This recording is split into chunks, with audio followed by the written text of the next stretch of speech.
Hi everyone, Danie here. So this is my book review for How to Fail by Elizabeth Day. Now, this is the third time trying to film this video because my camera decided to say it was overheating. The worst part of it is the first time I started filming I got in a really good rant, and now since I don't understand how to cut videos in together, here's the third chance of trying. Anyway, before I filmed this video, my partner turned up and he said that he'd been reading reviews on Amazon about the book, and one of the points that came up in one of the reviews that kind of put him off the book was that he says that the person complained that Elizabeth Day is talking about failing from a middle class point of view, that she had more options in her life to succeed, whereas people like ourselves that are working class, working poor would fail and it would be a more severe impact. I have a problem with that review. The reason being is that to literally say that the only people that can feel failure is people that are in a poorer background is kind of short-sighted. At the end of the day, everyone can fail. I work within people's homes, I work for some very well-to-do people, and I know for a fact that they feel that they fail in certain aspects of their life. And it's kind of annoying that we seem to only think that the people who succeed or fail in life is dictated by their finances. I mean, considering that we're in the time of Corona, are we not looking at our governments and thinking they're failing us? So I can't understand why we seem to feel it's okay to go after someone because they give their opinion about their life. I don't get it. It's the same with another book that I'm in the middle of reading, where someone is saying about their life and what happened in their life, and someone apparently wrote a review saying, "You don't know what you're talking about. This is this person's life. You don't know what goes on behind closed doors." So yeah, I have an issue with that. I kind of thought I'd like the book, considering the fact she's also friends with Phoebe Waller-Bridge. And within the book, they do talk about the fact that they are working like middle class. So they don't hide that factor, and they openly admit the fact that they had more chances because they were. But for someone who's starting to write herself, I actually prefer that they're out there actually moving the door open so that people like myself might get the chance. Yes, okay, I'll never have the contacts that they have. I can't afford private school. I can barely afford to go to university on a full-time basis, you know, without working. I can't afford it otherwise, but books like this give me a better platform to kind of jump from, to say, well, it worked for her, let's try my aspect of it. So I like the chapters. They say how to fail friendship, how to fail this, but the one chapter that if it wasn't for the fact I knew I was reviewing, I would have passed over, and I'm glad I didn't. It's called How to Fail at Babies. And what it is Elizabeth Day openly talks about the fact that she has tried to have children. She's tried IVF twice and it has failed. And she talks about the pain and the situation that she finds herself in, where she's dealing with her IVF doctor. She's now £8,000 out of her savings.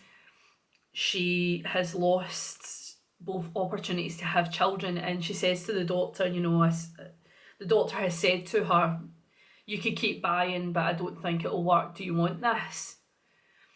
And she eventually says to him, because she sees that he has kids, and says, "Well, are they worth it?"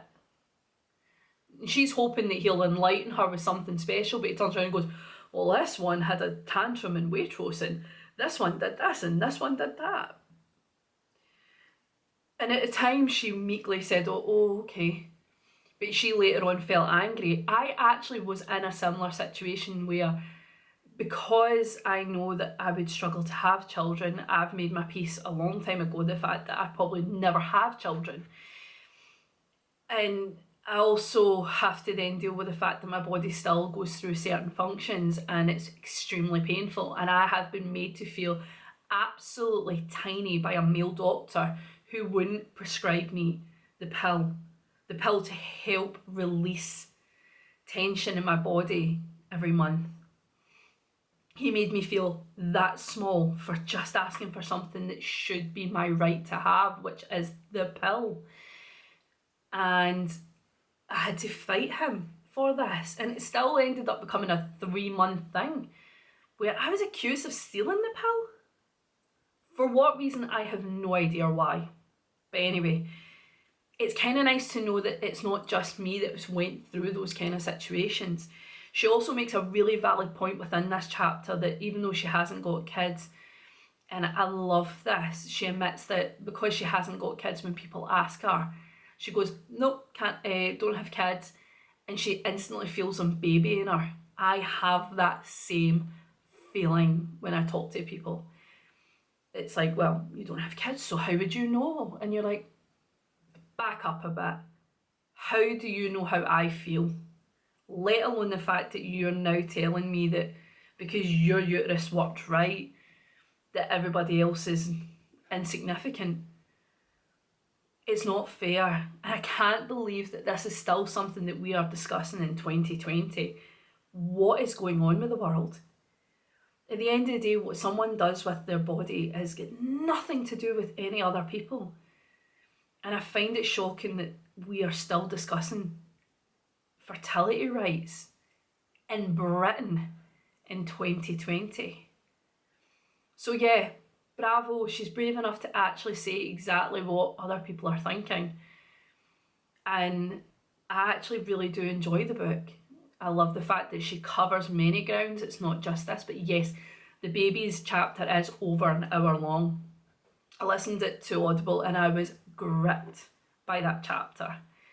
The rest of the chapters have a nice flow. She openly admits to certain things, and I do appreciate honesty. I also like the way she writes the book in the sense of it's chapters about failing in friendship and failing in jobs and failing in this and failing in that. It's not just a matter of blah blah blah, this is how my life is rubbish and blah blah blah. She actually does dot in interesting things like her interview with Nicole Kidman and Robert Patterson. I find it absolutely fascinating that she's talking to these people who are the epitome of success, but even at the time they are left wanting in something. And this is coming from the fact she'd done a podcast on how to fail where she is using her middle class contacts to interview people that we would look up to in society and go, well, they made it, they done well. And they actually say, no, I still feel like a big fat failure. And this is why. So I feel a book like this wouldn't go too wrong in the hands of later teens, early 20s, to be handed to them and said, look, life doesn't always pan out the way you want it to.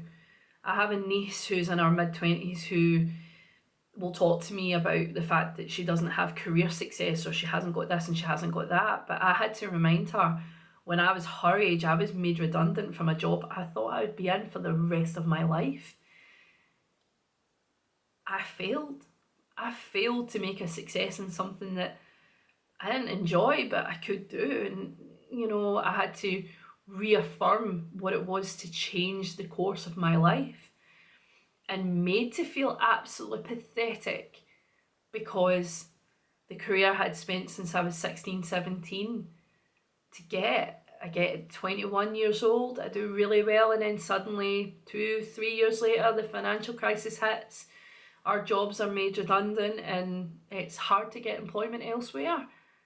And the people that were still in the jobs had something to say, well, you know, she's only good for that job, isn't she? She's only good for wiping butts and doing stuff like that. But being brought up in a family that have no shame when you're earning money, is it really that bad if I'm out there earning and making a difference in this world? But yeah, that was my failure. Or one of them. There is others that I may cover in later videos, but I definitely think this book gives you food for thought. And yeah, I enjoyed it. I think it was worth it. And I'm actually going to give the book to my niece because I think it is a worthy read for someone who's at the crossroads of their life and they're thinking they failed.